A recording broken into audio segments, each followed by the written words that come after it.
all right, you know, that happens, and this sucks.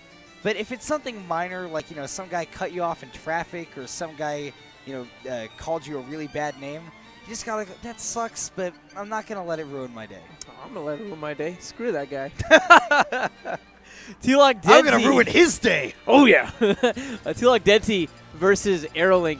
Now, wasn't AeroLink the one who sent Denti into the loser's bracket initially, or was that actually Iggy? That was Iggy. Okay, so one of these Bayonettas proves to be rather troubling for Denti. Can he overcome that problem now? Well, and again, I think this will come down to the mix of play styles between the two characters. I mean, Denti's Luigi got two-stocked by Iggy's Bayonetta, but he's playing a very different Bayonetta here, and I'm interested to see how that's going to work out. The patience of AeroLink's Bayonetta versus the patience of Denti's Luigi.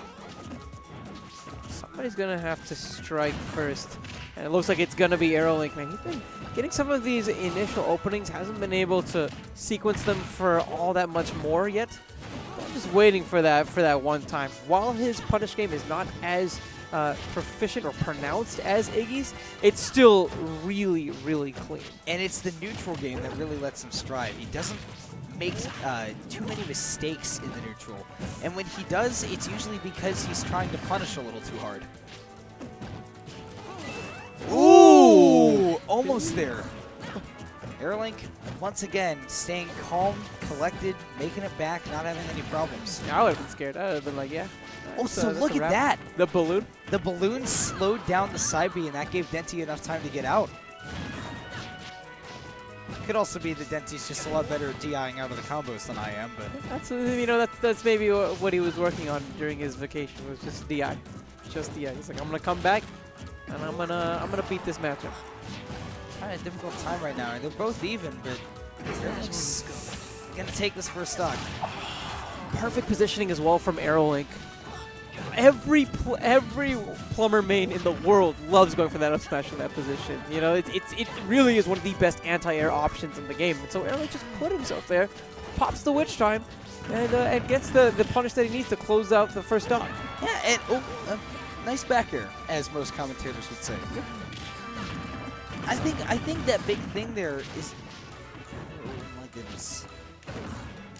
I lost track of what I was going to say because I got scared. Oh, that'll do it. That'll do, pig. That'll do. A lot of people talk about that witch twist just being used as a full-on, I'm going to up B and then you won't be able to make it back, but people forget that you can actually convert off of that quite well. Especially into that forward air, which is, I mean, it's just a jab combo, but in the air, so it can be done anywhere. It's something that I think QB from Japan does very well. Instead of like strictly focusing on the KOs off the top, like off the sides. So game 2 on Battlefield, I don't know how I feel about this. I mean, again, he's going just thinking about that higher ceiling, right? Just wants that extra breathing room, and not only higher ceiling, there's wider blast zones too, which will make it harder for AeroLink to get those jab combos off the side. Okay, so he's thinking less the tri-platform layout and more the blast zones. Yeah. At least that's what I'm thinking. One of the things that this stage does grant AeroLink is potentially some safer dive kicks because he'll bounce off of a shield and he'll be closer to a platform.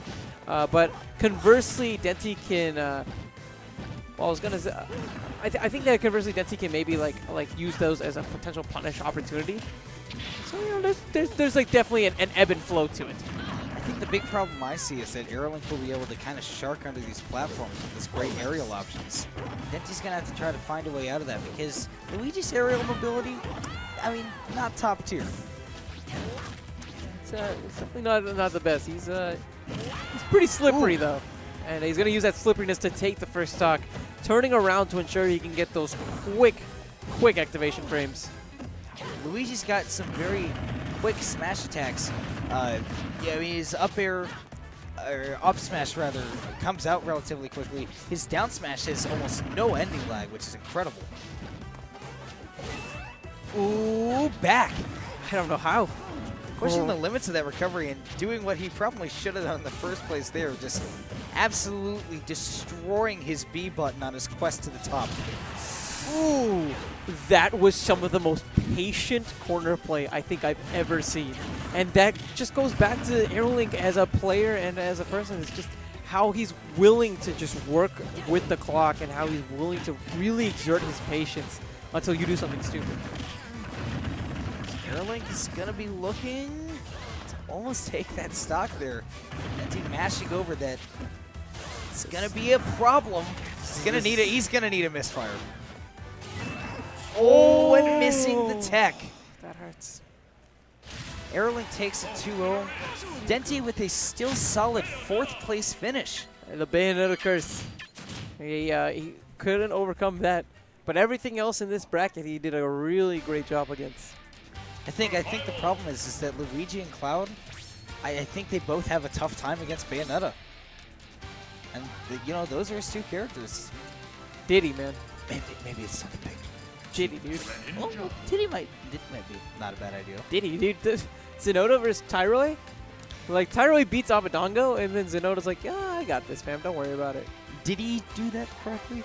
Huh? Oh, I'm no. trying to make a Diddy pun.